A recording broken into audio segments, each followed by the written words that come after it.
Good afternoon, everybody, and welcome to the Sports Box, where the only opinion that matters is right here. I am Mike Galetta, aka Hammonton Mike, with another divisional prediction episode for you. We're going to talk about the AFC West today, and how it works is I have specials set up for every division. So if you have a team, your favorite team that you like, just go to that division. I have all the predictions on there, the records and what I think. What we're going to do, we're going to talk about the fourth place team. We're going to work our way up, talk a little bit about what they did in the offseason, the drafts and trades and things to that effect, give you the number, and we'll go from there. The fourth place team in this division is, unfortunately, a lot of people are going to hate me for this, but those Jets. This is a very competitive division, I think, this year, but, even though Jets did some upgrades on their team, Geno Smith is going to be gone for a period of time. You got to survive with Mark Fitzpatrick. Brandon Marshall does give them a little lift. Eric Decker at the outside does as well. And defense obviously stacked up. They got a ton of money in that defense. In this division, though, it's definitely going to be a competitive division. They were 26th passing yards last year and 18th pass defense this year. I think it'll definitely improve. They brought in Devin Smith, wide receiver from Oklahoma State, from Ohio State, which should be a good fit for them. But in any sense, I just don't see, even with Chris Ivory at the running back slot, they have Ridley there as well, DeBrickashaw Ferguson, Mark Fitzpatrick, like I said before, and even if they have Revis and Cromartie at defense, I just don't see the Jets being that solid of a team in this division. But they're going to finish good. They're going to be 8-8, I think, in this division. But I just don't think it's enough to really this year. I think definitely they're improving. They're definitely getting better in the way of a team unity. I think they need a quarterback in the worst way. I don't think Geno Smith is the answer, even though he comes back. They do open up at home against Cleveland.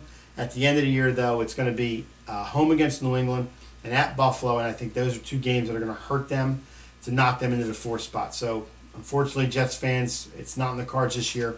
It'll probably be next year. The third place team is going to be those Buffalo Bills. They are going to be improved this year. They do have an improved staff, even though LaShawn McCoy has been hurt most of the preseason. I don't think it's going to be that big of a deal for them. With the addition of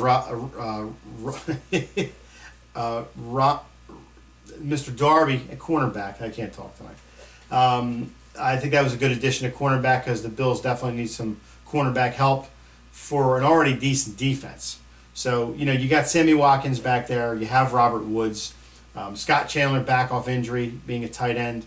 I think they're going to be a decent team, Buffalo, this year. Plus, you got Rex Ryan back there on defense. So, Mario Williams, you got a solid secondary. You got Searcy in the middle. I think they're going to be a better team than they were last year, Buffalo, with what they have. They're going to open up at home against Indianapolis, which is going to tell you a lot about them in the beginning.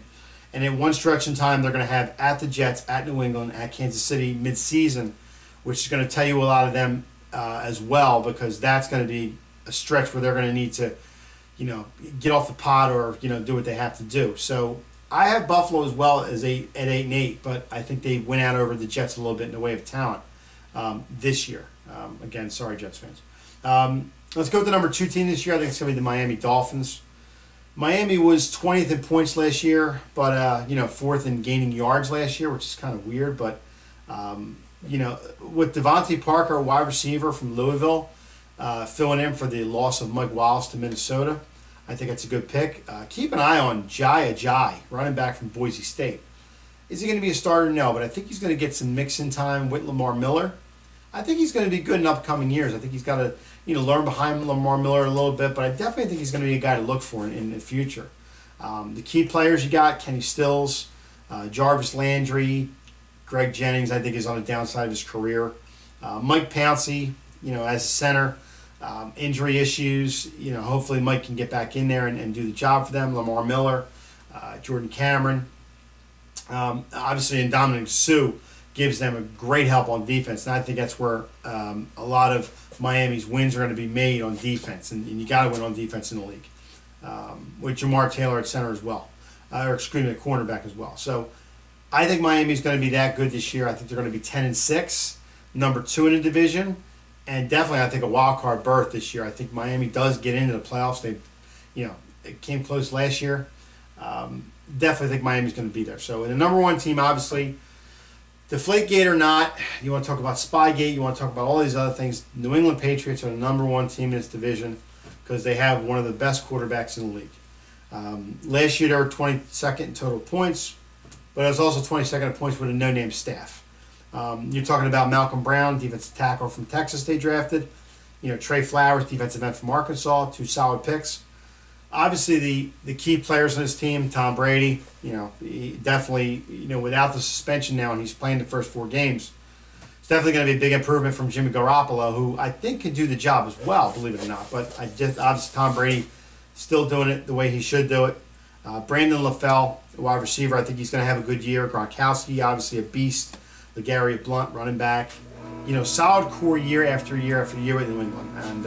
And obviously Nikovic at defensive end, solids up or secures up that defense.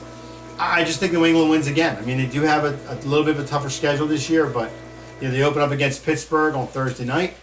And they do have a stretch of 1 point at Dallas, at Indy, but they end the year at the Jets and at Miami, which is going to be interesting because those are 2 games that they're not going to need to get where they need to be. I think they'll have a division locked up by then.